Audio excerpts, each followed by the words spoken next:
Halo rekan-rekan politik di seluruh penjuru tanah air. Terima kasih sudah kembali bergabung di episode ke-14 Kopoi Politik yang sebetulnya menjadi refleksi bersama kita karena kita langsungkan di akhir tahun ini untuk menyambut tahun 2025. Sebelumnya uh, kami mengucapkan selamat Natal untuk rekan-rekan sekalian yang merayakan dan juga tahun baru 2025. Entah mungkin nanti rekan-rekan menyaksikannya kali ini di sebelum 2024 berakhir atau ketika dimulainya 2025. Nah, bersama kita masih sama Mas Ampi. Selamat malam Mas Ampi. Malam Mas Mario, apa kabar? Oke, baik Mas Ampi. Selamat Natal ya Mas Ampi ya. Selamat Natal juga. Mas Ampi, di tahun 2024 ini kita sangat menemui ya banyak fenomena politik yang sebetulnya kalau kita usung semangat di video ini adalah untuk bisa memberikan semacam dokumentasi yang baik ke publik perihal beberapa titik, saya ibaratkan ya, titik krusial bagi perjalanan demokrasi kita gitu.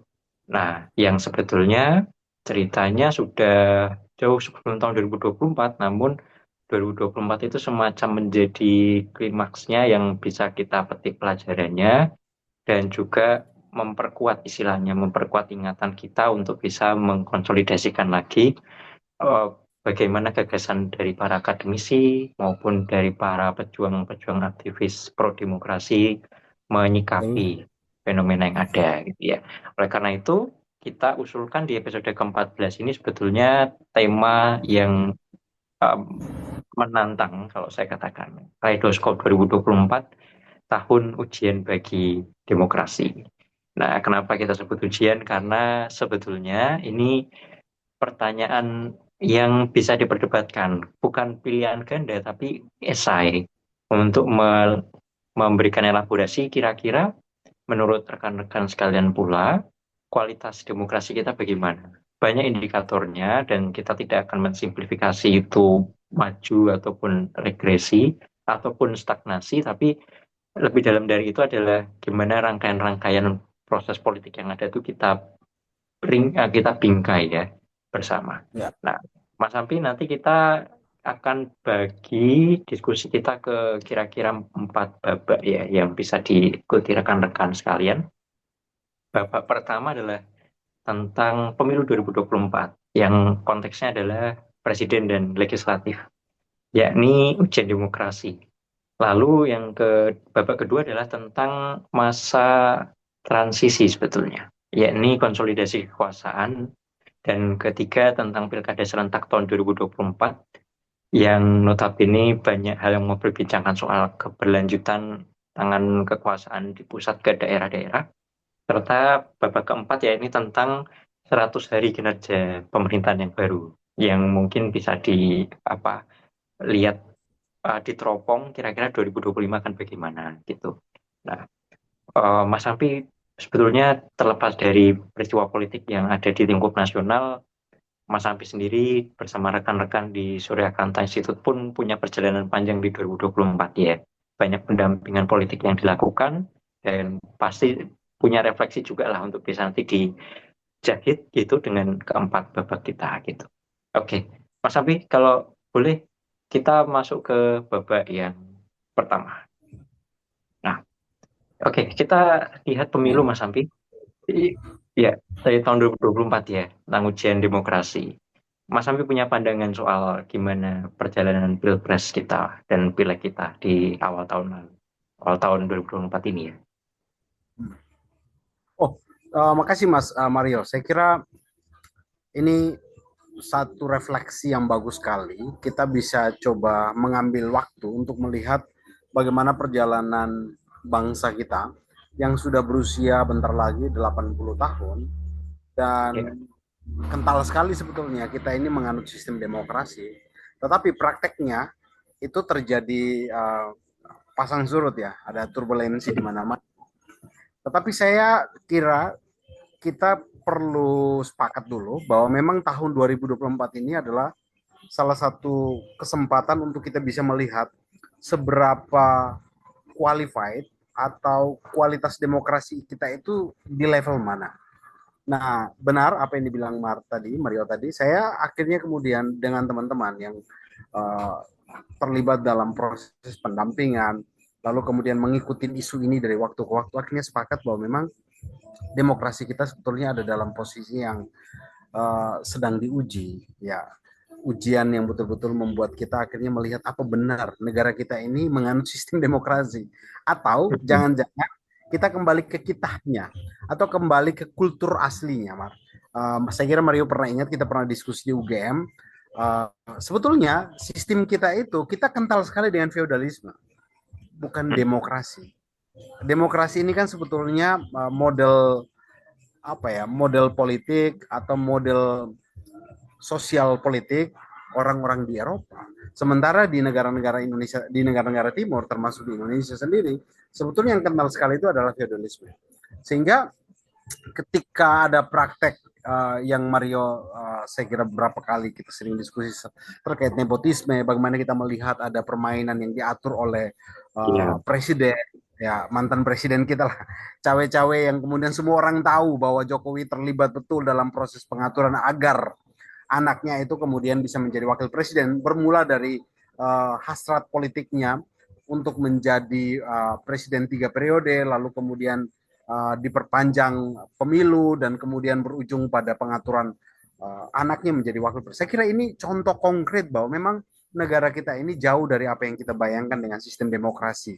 Yang ada ya kita kembali ke feodalisme. Saya akhirnya coba dalam satu pekan ini, sebelum kita dapat respon dari Mario juga, saya kira saya coba lihat kenapa sih uh, Indonesia itu seperti ini, dan kemudian tergerak dengan tadi pemikiran bahwa memang Indonesia itu sebetulnya kuat sekali dengan feodalisme. Saya coba membuka lagi beberapa literatur dan termasuk mendengarkan beberapa YouTube sejarah tentang bagaimana kerajaan Mataram ini terbentuk dan terpecah, dan bagaimana intrik politik dimainkan betul oleh orang-orang elit-elit di kerajaan itu sendiri, dan bagaimana campur tangan negara-negara kolonial termasuk Belanda waktu itu. Dan saya kira ternyata tidak jauh berbeda. Ini hanya beda ini aja, bungkusannya aja, Mar.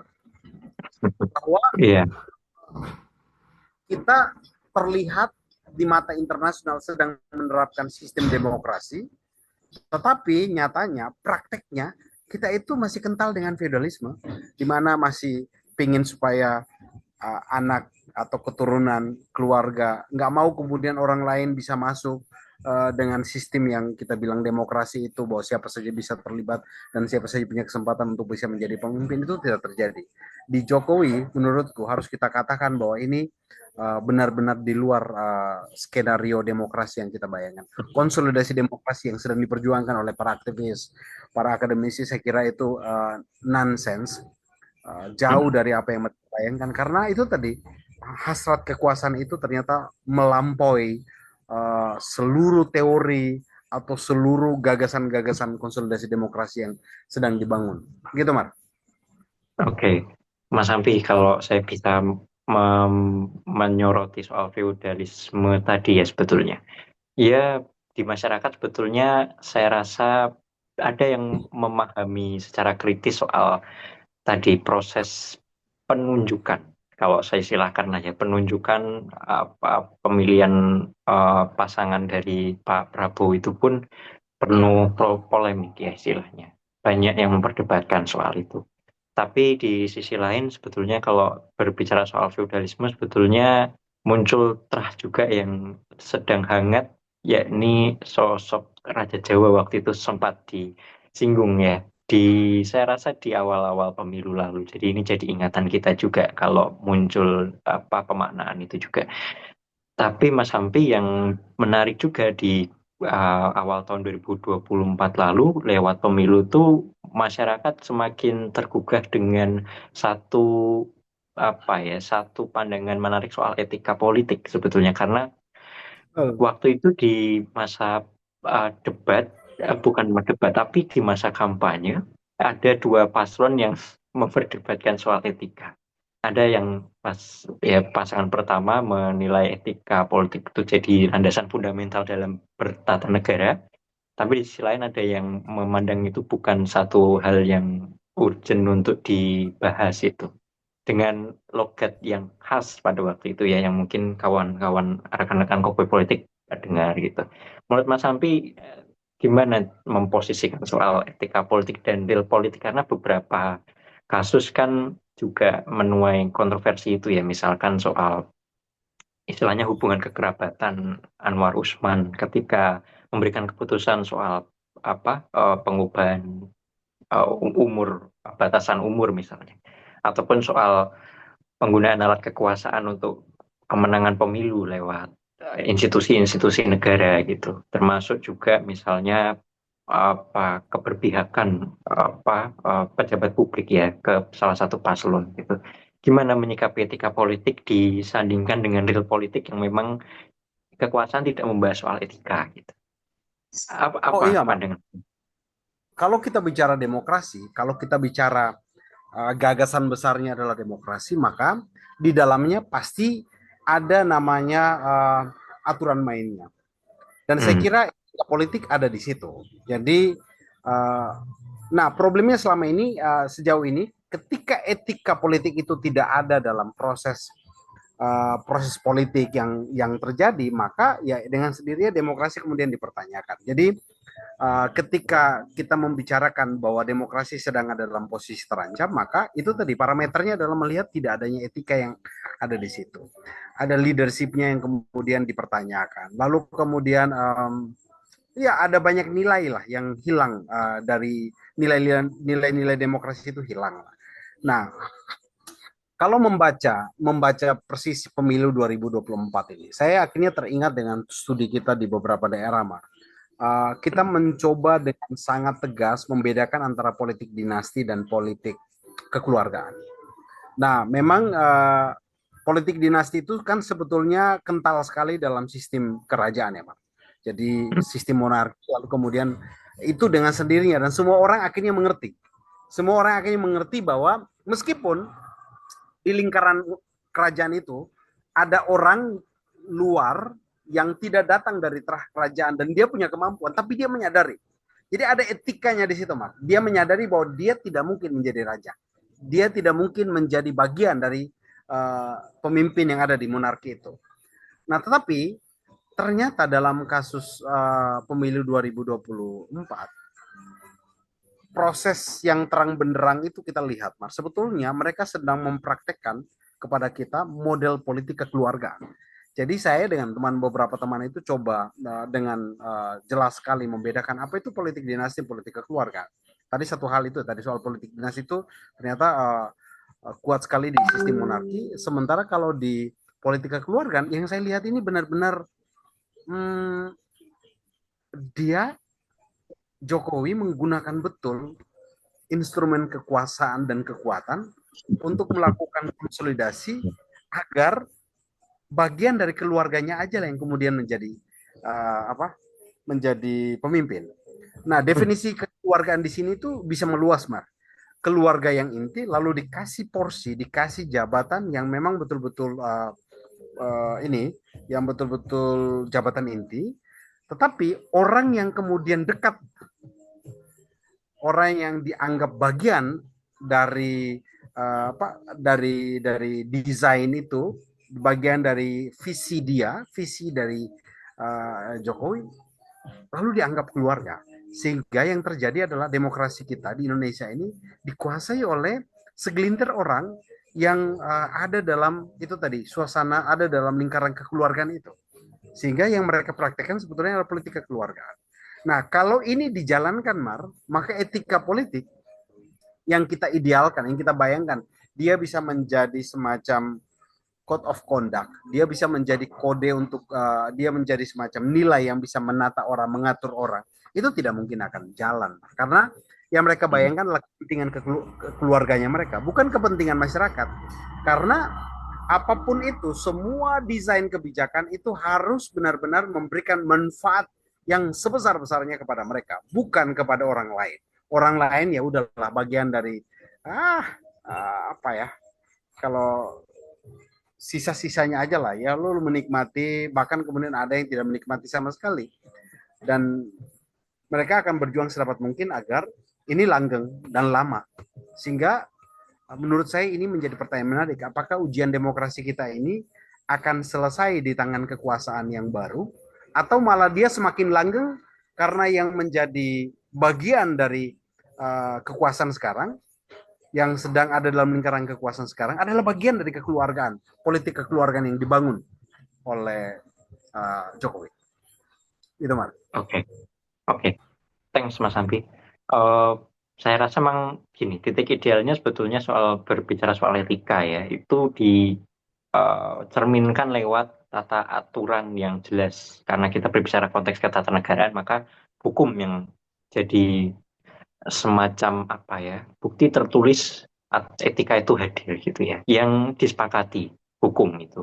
Nah, namun sayangnya memang banyak pihak yang juga cenderung pesimis soal produk hukum kita karena penggunaan hukum sekarang lebih ditujukan untuk alat kekuasaan semata yang bisa diotak-atik dengan sangat mudah. Dan ini yang jadi kontradiktif ketika kita berbicara soal kepastian hukum, law of enforcement, lalu juga soal ketaatan hukum kita menaati prosedur peraturan perundang-undangan ya tentang tata laksananya, tata rumusannya yang harusnya menghadirkan partisipasi publik yang bermakna gitu. Nah, Mas Andi kalau bisa bicara satu sub babak lagi, yakni di Pilpres kali ini tuh sebetulnya nggak jauh beda dengan fenomena yang terjadi di 2019 yang lalu.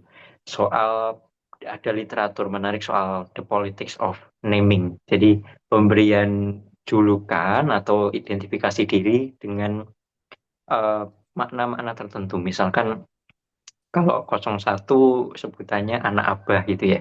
Nah, 02 tuh gemoy gitu ya. 03 tuh ada lagi, kalau Mas Ambi juga pernah dengar tim penguin gitu, pasukan penguin. Nah, ini kreasi anak muda sebetulnya yang berupaya mendekati atau terlibat aktif dalam politik untuk bisa mengasosiasikan diri gitu. Tapi walaupun ada tiga paslon, nampaknya eh, polarisasi menjadi dua polar tuh lebih terasa ya antara keberlanjutan dan juga perubahan gitu. Menyikapi hal demikian, Mas Sampi, kira-kira apa tanggapan Mas Sampi soal politics of naming ini, anak abah, gemoy, ataupun tim penguin, atau mungkin ada istilah lain yang bisa Mas Sampi kasih komentar. Itu tren baru ya Mar. Saya kira ini cara cara uh, kekuasaan atau cara paslon mendekati segmentasi anak muda yang menurut saya jumlahnya nggak sedikit. Banyak Hmm. sekali ada riset yang mengatakan ada sekitar 60%, ada survei mengatakan sekitar 70%, ada 40%. Apapun itu, yang mau saya katakan bahwa memang dari 200-an juta lebih masyarakat Indonesia, itu memang segmentasi yang paling besar itu adalah anak muda. Nah, ini mari kita bicara juga dalam konteks kegagalan demokrasi kita di Indonesia adalah kita tidak cukup ciamik orang-orang yang menyebut diri sebagai elit politik, partai-partai politik itu melakukan edukasi politik kepada anak muda, kepada masyarakat yang kita katakan dia milenial lah. Kenapa harus saya katakan bahwa ini kegagalan? Karena memang selama ini mereka tidak pernah terlibat dalam proses-proses edukasi politik yang baik, sehingga ketika terjadi kontestasi politik di 5 tahunan, sehingga mau tidak mau dicari cara oleh konsultan-konsultan ini agar bisa lebih mendekatkan paslon, mendekatkan kandidat dengan mereka. Nah, muncullah tadi yang Mario bilang soal politik of naming tadi ya. Bagaimana cara memberi nama agar kemudian lebih dekat dengan orang-orang yang selama ini tidak diedukasi. Sehingga caranya instan aja. Caranya instan aja. Misalnya menyebut diri gemoy. Gemoy itu kan kalau kita mau bicara substansi politiknya nggak ada, Mak. Substansi politiknya nggak ada. Ini bagian dari apa ya, kalau dalam bahasa Baudrillard itu Jean Baudrillard dia bicara adalah soal ini aja, simulasi simulakra. Jadi orang betul-betul hidup dalam apa ya, ya udahlah, mendekatkan seseorang pada objek yang dianggap betul-betul ini relevan dengan dia. Tetapi sebetulnya kalau dibedah lebih jauh, objek tersebut jauh sekali dari kenyataan hidupnya. Misalnya Hmm. Ya, ini kita bisa bicara dalam episode-episode yang lain, tetapi saya mau masuk di sini, Mar. Saya mau bilang bahwa ini fenomena ini pasti akan terulang lagi dalam pesta demokrasi 5 tahunan ke depan, 10 tahun ke depan, 15 tahun ke depan. Nah, sehingga saya cenderung mengkritik bagaimana lembaga-lembaga politik, dalam hal ini partai politik, uh, agar lebih serius memikirkan bagaimana proses edukasi, proses pendidikan politik itu dilakukan di sekolah-sekolah. Jangan sampai sekolah-sekolah ini uh, realnya mereka itu dijauhkan betul dari namanya politik praktis. Tetapi mereka ini menjadi semacam objek yang dikejar-kejar, segmen yang paling banyak kemudian didekati saat menjelang 5 tahunan. Karena mereka ini dianggap pemilih pemula, mereka ini dianggap masih polos, sehingga gampang kemudian diajak untuk yang terpenting bagaimana marketingnya aja.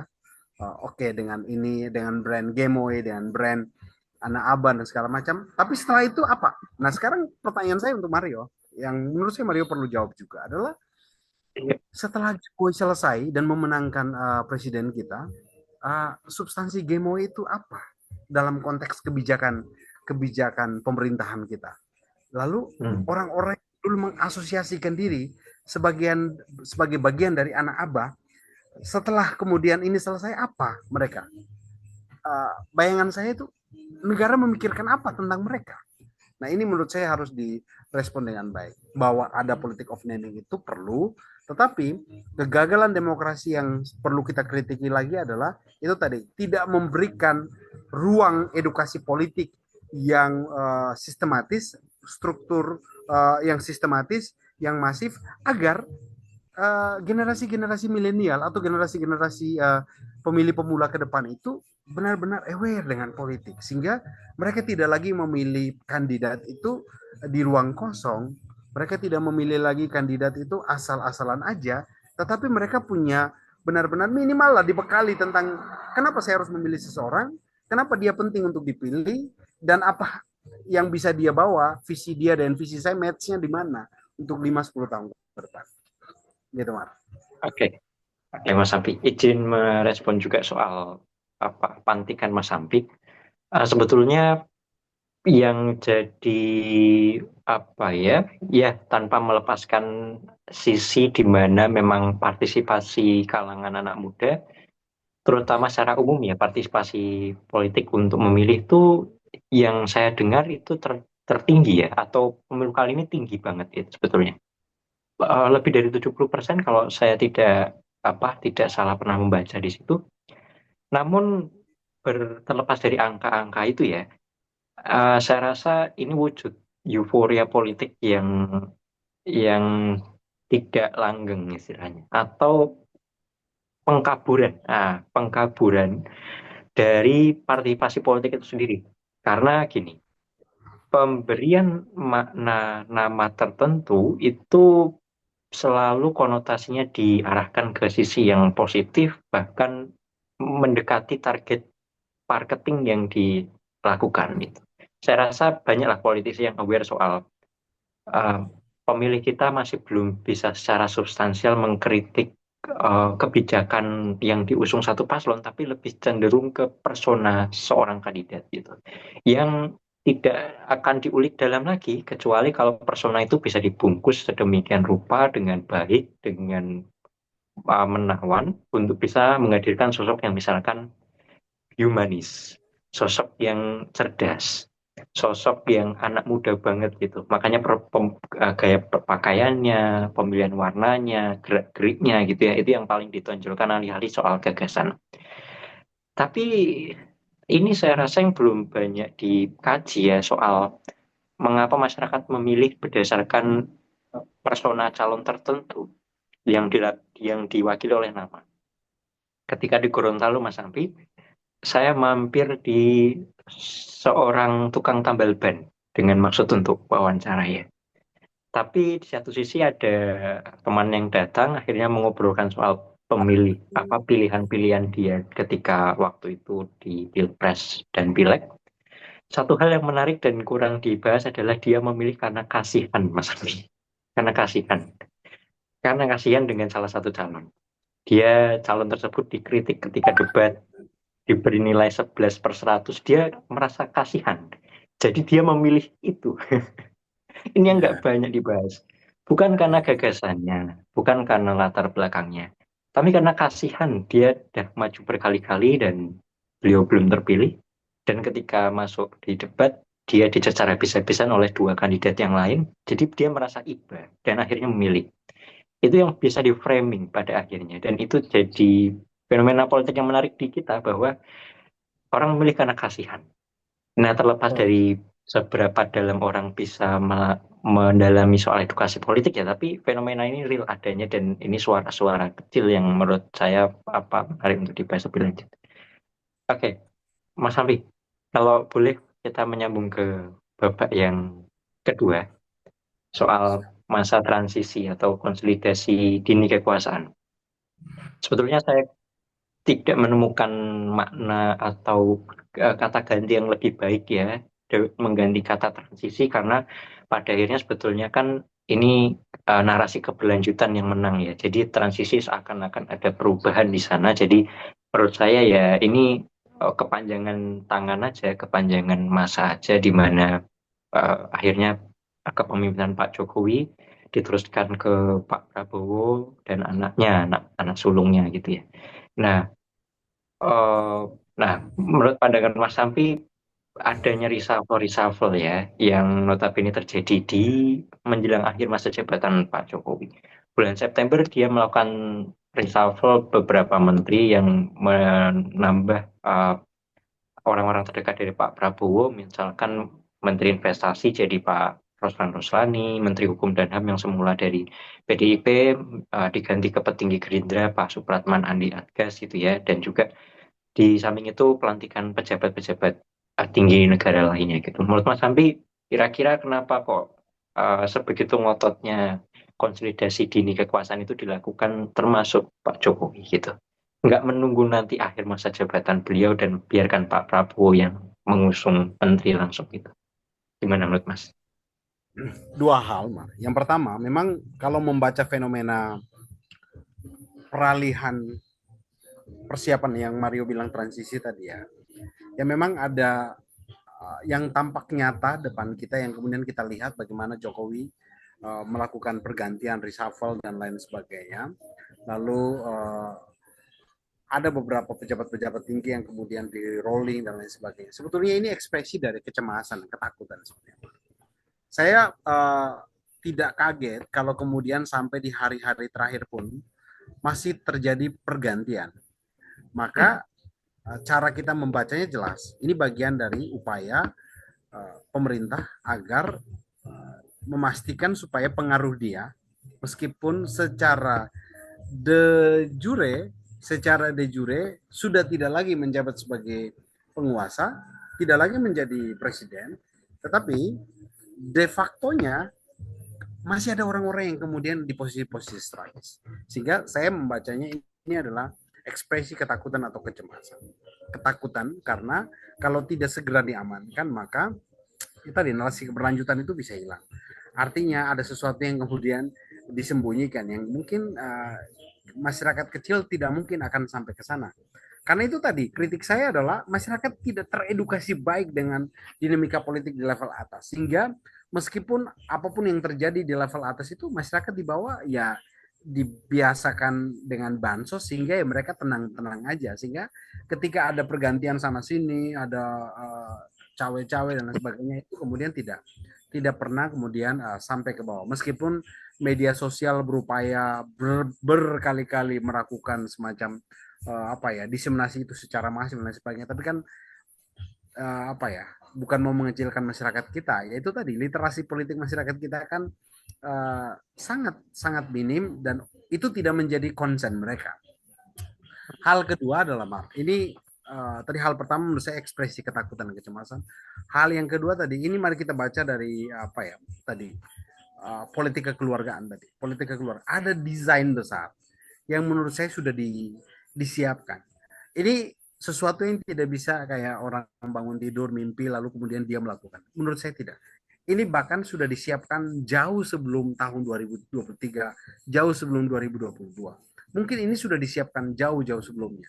Dan kita bisa lihat siapa operatornya, siapa yang kemudian mengatur semua ini. Kita bisa tahu itu. Tetapi ini adalah bagian dari upaya kekuasaan agar semua hal yang sudah dibangun itu tidak runtuh begitu saja. Nah, Hmm. dalam banyak literatur ini sebenarnya hipotesis dan saya baca di beberapa buku. Kalau ada upaya seperti ini, berarti ada hal yang disembunyikan. Ada hal yang mau diamankan, ada hal yang mau disembunyikan.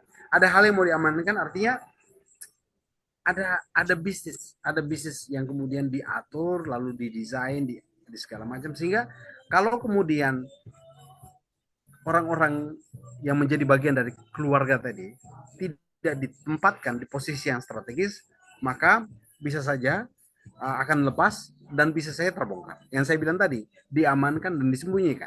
Diamankan artinya ya udah supaya biar tetap langgeng dan terus kemudian memberikan semacam benefit atau bonafit. Sementara yang disembunyikan tadi itu takut kemudian ketahuan. Tapi saya kira perlahan-lahan kalau kita baca dalam kasus terkini ya, Mar, dengan ada semacam pertarungan antara Jokowi dan PDIP dan kelihatan sekali Hasto kemudian dengan sangat gamblang Dan mengatakan bahwa sebetulnya ini sudah didesain jauh sebelumnya, sudah diatur. Jadi bukan sesuatu yang kemudian oh tiba-tiba. Sehingga ekspresi kadang-kadang atau respon spontan dari segelintir orang ya termasuk presiden, ya lah tanyalah mereka lah, saya nggak tahu apa-apa, saya nggak ikut cawe. Jadi cara membacanya harus terbalik. Yang dia bilang begini harusnya dibaca berbeda. Ya kira-kira oke, gitu loh. oke. Jadi satu Eh, kata masa ya, transisi bagi saya adalah uh, upaya penguasa menutupi upaya yang dilakukan agar apa yang sudah didesain ini tetap langgeng dan tidak terbongkar. oke. Makna nampaknya makna konsolidasi itu ditelan mentah-mentah, saya rasa Mas Sampi oleh elit-elit kita yang dibayangkan oleh konsolidasi itu masa di mana kekuasaan itu jadi kuat, nggak ada yang mengkritik, nihil nihil perdebatan, yang akhirnya tadi politik yang dibayangkan itu politik kekeluargaan yang serba merangkul. Padahal demokrasi itu syarat dengan diskusi, syarat dengan pro dan kontra, syarat dengan check and balance yang pada akhirnya memang di masa-masa akhir pemerintahan Pak Jokowi, partai-partai kian dirangkul yang semula belum masuk. Saya rasa yang waktu itu Demokrat ya akhir-akhir bergabung, makanya eh, Pak AHY ditempatkan di pos kementerian yang menandakan Demokrat menjadi partai pendukung pemerintahan gitu. Dan itu menandai juga sebetulnya eh, politik yang merangkul, riang gembira tanda kutip ya, nggak mau ada oposisi, kian terbangun sebetulnya sampai menjelang pelantikan. Tapi di pasca pelantikan pun sebetulnya Mas Ati, masa transisi yang ditonjolkan oleh pemerintah adalah masa di mana fokusnya adalah lebih ke soal pembentukan eh, pembentukan citra yang kuat gitu ya, lewat misalkan eh, eh, retret ya, bahasanya unik banget, retret di Akmil, lalu pendadaran soal gimana kerja presiden selama 5 tahun ke depan itu dengan gaya-gaya yang saya cukup lucu di sini, nggak mau dilabeli apa militeristik tapi militer gitu. Jadi saya bingung bagaimana mendefinisikan ini. Hanya tadi ya, masa di mana kekuasaan berupaya menutupi banyak hal yang sedini mungkin harus segera dimitigasi, itu makanya memasukkan kelompok-kelompok pro pemerintah dan juga melakukan semacam apa tadi ya, melakukan semacam penguatan penguatan citra juga soal kampanye. Mas Sampi mungkin juga pernah dengar kampanye terima kasih Jokowi dan selamat bekerja Prabowo Gibran, di mana-mana kian masif dengan anggaran negara juga yang saya Nah, saya dengar ya, diulas di Tempo kalau tidak salah waktu itu. Di Jakarta pun ramai spanduknya. terima kasih Jokowi, selamat bekerja Prabowo Gibran. Ramai sekali. Uh, Masa transisi itu masa memoles citra. Gitu. Nah, Hmm. ada tanggapan sedikit mungkin Mas Ambi Ya sebelum masuk begitulah. ke babak itu. Kita, saya kira 5 tahun terakhir itu penuh dengan pencitraan ya, pemolesan citra, dan akibatnya kita terjerembab dalam lingkaran pencitraan itu, sehingga yang terjadi pelanggengan kekuasaan itu jadi mudah karena orang semua sudah kadung merasa bahwa ini adalah sosok pemimpin yang bagus, baik-baik semua itu. Sehingga apapun yang dilakukan untuk set up kekuasaan yang langgeng itu tidak mendapatkan semacam kritik yang serius dari masyarakat luas. Ya, adapun kritik itu pun sangat sedikit, ya gitu loh. Jadi presiden kita yang lalu itu memang presiden yang penuh dengan pencitraan. Nah, rekan-rekan Kopi Politik, babak ketiga ini kita akan membahas betulnya masa ketika Pak Prabowo sudah menjalani pemerintahan ya. Karena pada masa ini kita membahas tentang Pilkada serentak tahun 2024 yang kita tarik kesimpulan bahwa intrik soal perpanjangan tangan kekuasaan dari pusat ke daerah itu berupaya untuk dibangun dengan sistematis gitu. Dimulai dari Mas Sampi pernah ini juga pernah dekat juga dengan isu MA yang pada waktu itu mengabulkan uji materi soal mengubah ini ya batas usia calon yang sebelumnya itu terhitung dari ketika dia mendaftarkan gitu ya, lalu diubah ke ketika dia dilantik. Nah, narasi yang demikian di publik itu sebetulnya publik sudah jengah gitu ya, sudah jenuh soal ya diatur lagi usianya gitu yang dilekatkan dengan putra ketiga Pak Jokowi tentang apa Mas Kaisang itu bisa mencalonkan diri gitu ya. Karena umurnya tepat banget kalau waktu pelantikan usianya sudah masuk sudah bisa gitu. Nah, tapi MK memberikan keputusan yang berbeda lewat putusan MK nomor 60 ya, yang istilahnya itu membuka partisipasi partai politik untuk bisa terlibat tuh dengan lebih leluasa. Karena ambang batas pencalonan diubah ke 6,5% sampai 10%.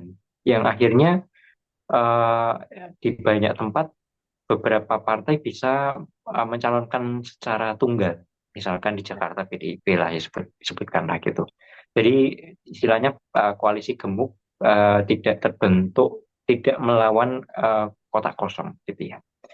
Nah, tapi satu sisi sebelum itu DPR sempat berupaya untuk menegasikan putusan MK dan lebih memilih pandangan ke putusan MA ya dengan cara uh, membuat revisi undang-undang ataupun mengabaikan putusan MK yang lahirlah gerakan sosial di masyarakat soal peringatan darurat itu yang warna biru itu ya yang memantik kemarahan publik soal sistem kita yang mudah banget diobrak-abrik gitu.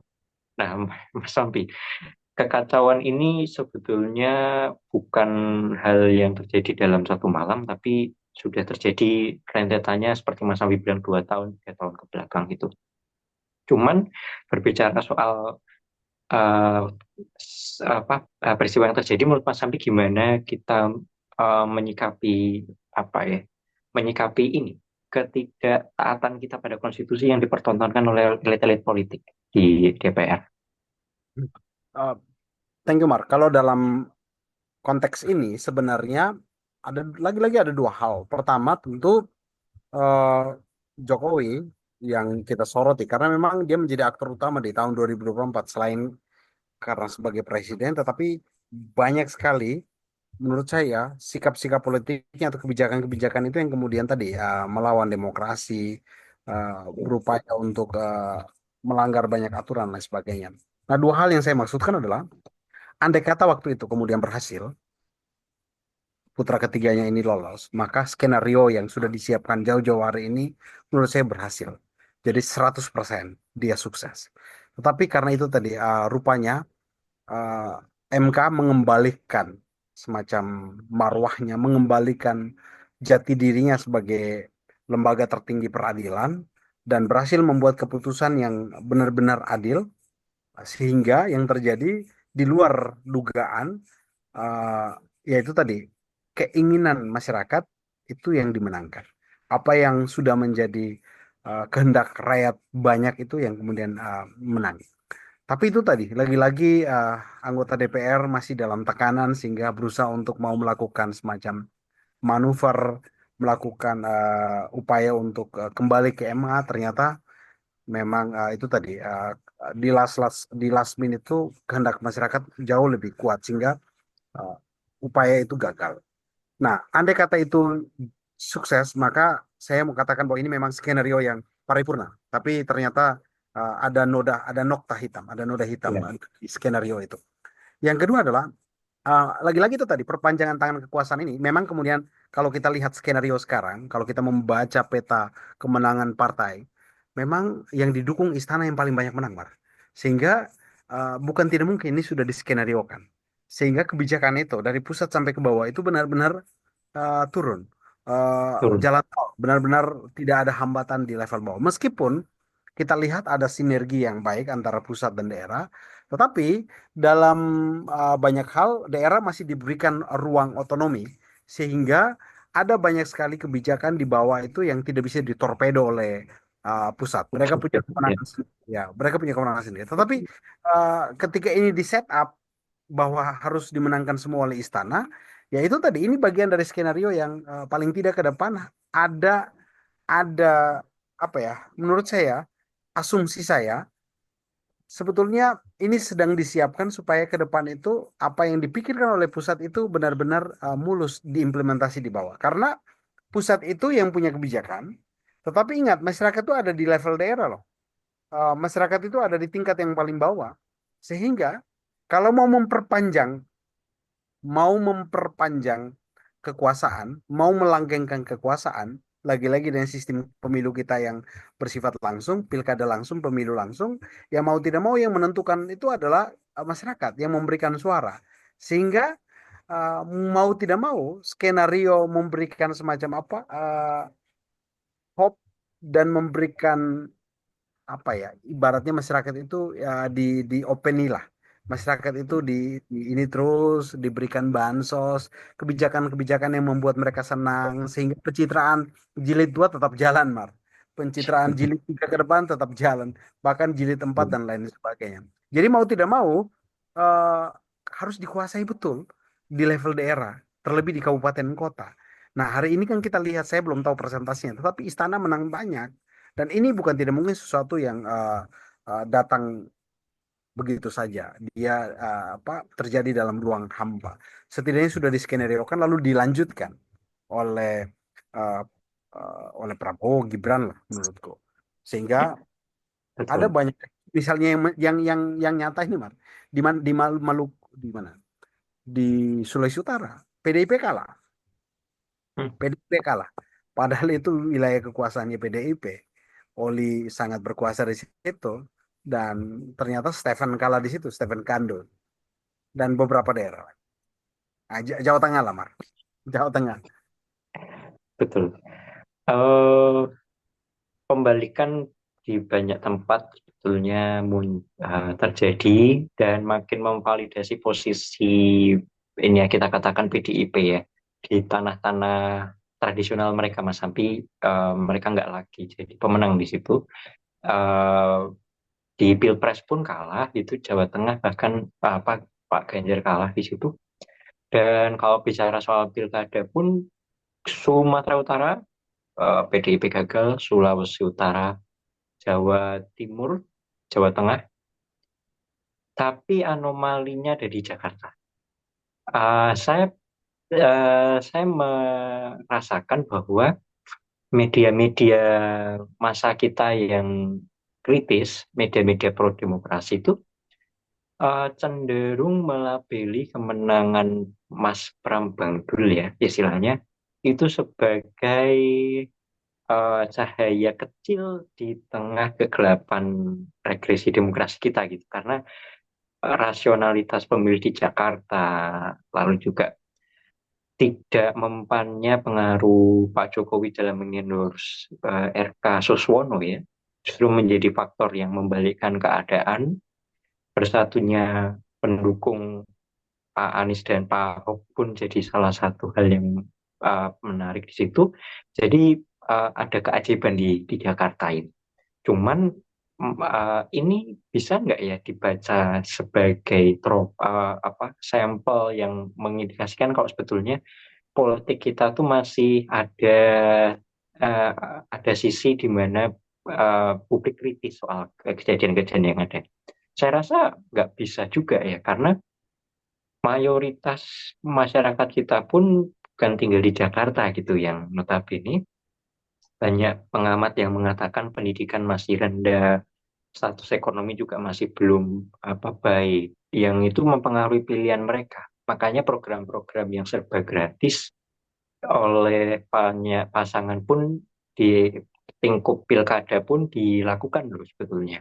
Jadi labeling soal makan siang gratis misalnya itu saya baca di beberapa tempat dilakukan model kampanye yang serupa gitu. Jadi istilahnya orang tua di lingkup nasional pusat tuh menurunkan cara politiknya juga ke lingkup daerahnya gitu. Jadi semacam ya buah jatuh tidak jauh dari pohonnya itu juga relevan di situ gitu. Uh, Oke, Mas Hampi, kita masuk ke babak yang keempat ya. Nah, di sini kita sudah bicara soal 100 hari kerja hari kabinet merah putih ya, yang dikomandoi oleh Pak Prabowo.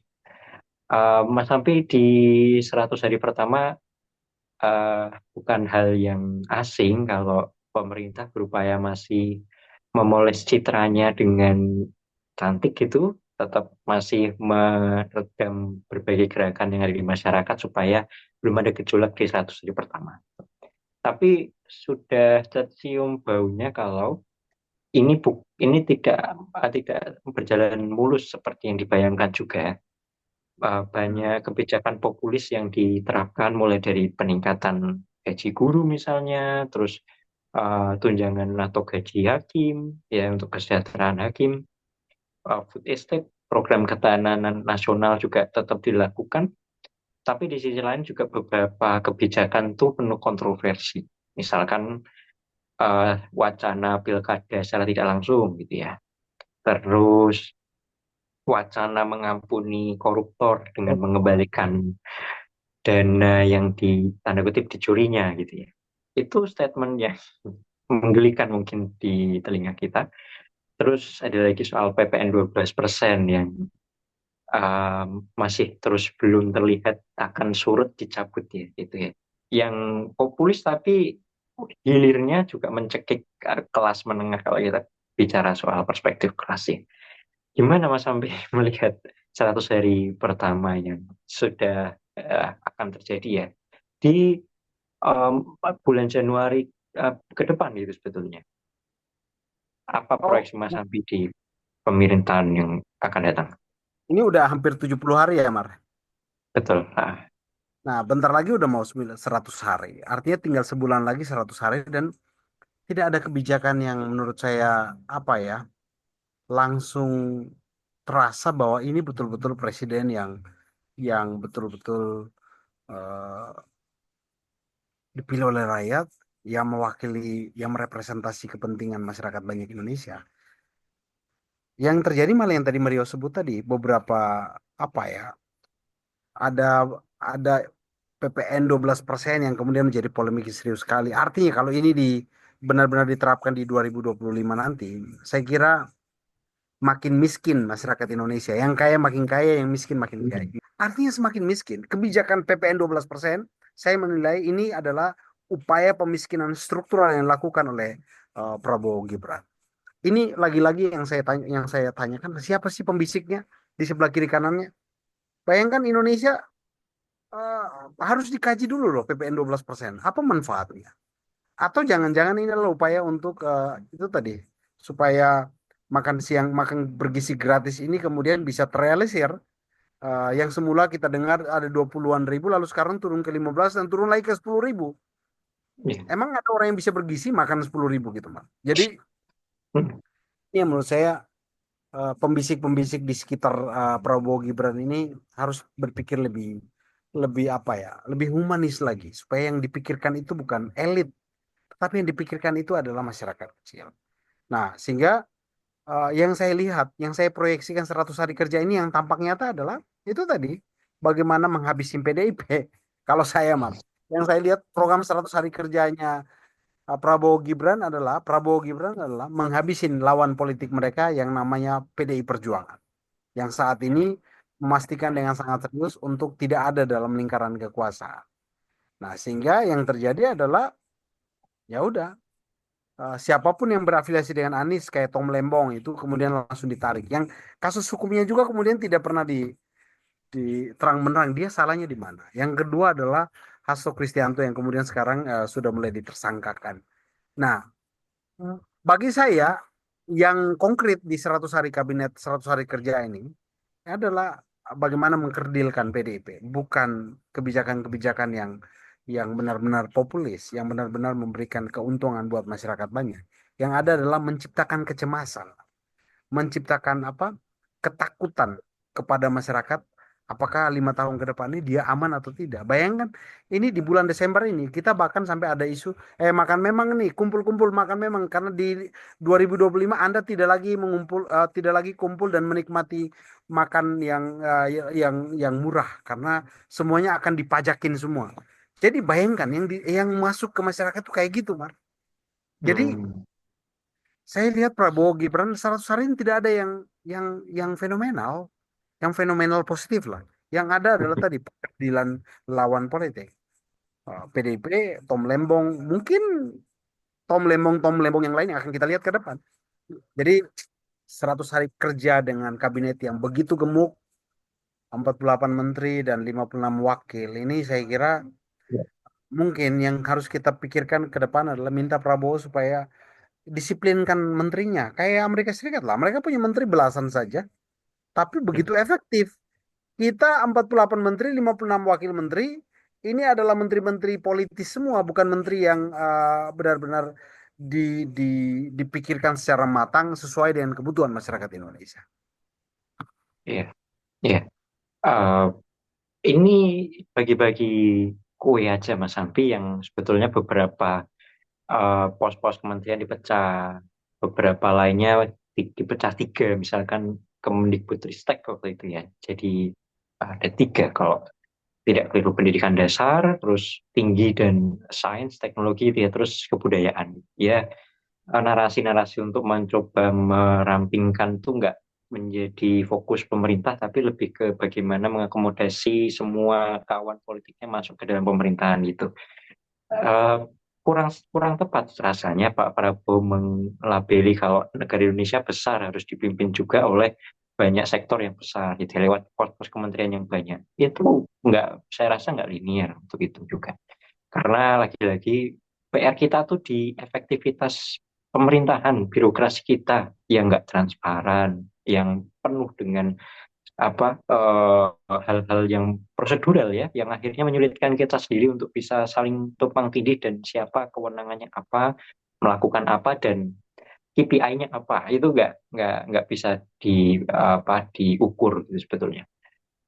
Tapi lagi-lagi Mas Sampi mungkin kalau kita bicara soal tadi Mas Sampi bilang menghabisi PDIP, nampaknya sudah tersengah-sengah juga PDIP karena mereka pun kalau saya lihat nggak punya eh, apa poin yang unik yang mau ditawarkan gitu. Selain kalau mereka mau lantang, saya oposisi misalnya gitu ya. Saya menolak PPN 12% misalnya. Saya menolak wacana pilkada tidak langsung misalnya. Saya rasa nggak nyaring terdengar itu. Yang ada justru sangat siup-siup. Ini PDIP oposisi atau tunggu tunggu arahan aja, mau di isu ini oposisi, di isu ini mendukung, ataupun oposisi rasa koalisi segala macamnya ya. Tapi eh, nggak bisa diandalkan sekarang partai politik untuk bisa membangun check and balance juga bagi kebijakan publik di eh, Indonesia ya. Kecuali ya pada akhirnya civil society yang ambil ambil langsung posisi itu dengan dengan banyak lembaga think tank, komunitas epistemik yang hadir ya, dengan harapan bisa mengawasi kerja pemerintahan secara lebih lebih real karena mereka yang juga dekat dengan masyarakat itu. Tapi Betul. lagi-lagi kesimpulan di 2024 ini adalah bagi saya tidak ada makan bergizi yang betul-betul gratis. Karena pada akhirnya dananya juga diambil dari dana kita, namun manfaat yang dirasakan saya rasa belum bisa diuji secara matang apakah betul bisa membangun sumber daya manusia Indonesia secara lebih baik gitu alih-alih kita fokus ke pendidikan, kesehatan juga dan juga pemerataan akses ekonomi ke berbagai lapisan masyarakat. Mas Ampi, mungkin ada statement yang belum sempat kita bahas tapi penting untuk dibahas Mas Ampi, silakan. Saya kira 2025 ini mudah-mudahan kita berharap partai-partai politik yang menjadi instrumen penting dalam konsolidasi demokrasi ya perlu berdaulat, punya kedaulatan internal. Karena biar bagaimanapun kalau partai sudah dicengkeram, partai sudah disandra oleh penguasa, maka yang pasti sistem check and balance itu tidak akan Hmm. terjadi dengan baik. Semua orang yang kemudian lahir dari partai itu, baik ada legislatif maupun ada eksekutif, semua akan disandra, ikut tersandra. Kalaupun dia mau bergerak, karena partainya sudah kemudian dikungkung, sudah kemudian dicengkeram, maka sehebat apapun dia, sevisioner apapun dia, dalam hal legislatif ataupun eksekutif, nggak bisa banyak berkutik. Jadi, menurut saya, resolusi yang paling penting untuk memastikan bahwa demokrasi kita tidak terjungkal semakin lebih dalam ke jurang jurang kegagalan atau jurang ketidakpastian, pastikan bahwa partai politik itu punya kedaulatan internal. Dia punya sistem yang bagus, dia punya sistem otonomi yang oke, dia punya proses pendidikan politik yang berjalan dengan baik. Nah, itu baru kemudian kita bisa mengharapkan agar demokrasi di Indonesia ini ke depan akan berjalan secara lebih baik lagi. Kalau tidak, maka akan lebih gampang. Mari kita lihatlah di praktik 2024-2023, 2-3 tahun belakangan ini, bagaimana partai-partai di sandra, sehingga yang terjadi adalah diam, tidak bisa banyak berkutik. Karena hampir sebagian besar ketua umumnya itu tadi ada dalam situasi di mana mereka tidak bisa banyak bergerak. Kalau bergerak pasti akan ditangkap, diancam dan lain sebagainya. Ya, menurut saya eh, pesan saya yang penting adalah kalau mau demokrasi di Indonesia ini jalan baik, partai politik yang ada di Indonesia mesti punya kedaulatan internal supaya kalau kita bicara kedaulatan maka seluruh nilai-nilai yang di dalam itu kemudian harus betul-betul uh, dilaksanakan dan ditumbuh kembangkan dengan baik supaya ke depan itu sistem demokrasi yang kita harapkan dia bisa menjadi semacam sistem yang bisa menata Indonesia ini menjadi lebih baik ya bisa berjalan semakin atau bisa tumbuh menjadi lebih baik lagi. Gitu Umar dari saya.